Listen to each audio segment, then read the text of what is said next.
C'est l'un des points forts de Visa, rappeler à notre mémoire des conflits, des pays trop vite oubliés. L'Afghanistan, 3 ans après le retrait des troupes américaines des régions enlisées dans la lutte avec les talibans. Des photos chocs signées Andrew Kilty, elles sont vues par le public de Visa.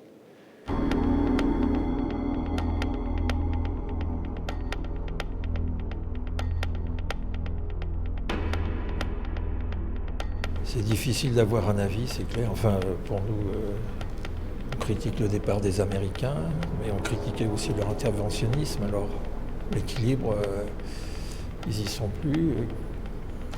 Difficile.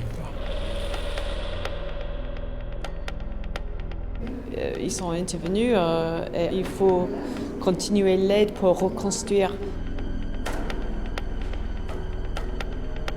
On peut se poser la question à chaque fois pourquoi des gens se battent et on cherche les causes, les intérêts qui sont défendus et vraiment on s'interroge.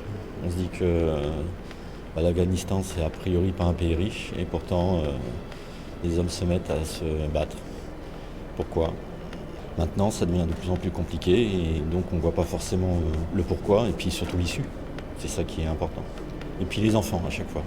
Les enfants et les femmes qui sont toujours maltraités dans ces moments-là. Je trouve que c'est bien de montrer des photos comme ça, même si elles sont un peu dures. On peut voir que la guerre, ça touche pas que notre pays, quoi. Et surtout pas notre pays. C'est la réalité de la vie, mais c'est horrible. Ils n'arrivent pas à s'en sortir. Pour moi, ils n'arrivent pas à s'en sortir. Ça serait bien que ça change, quoi.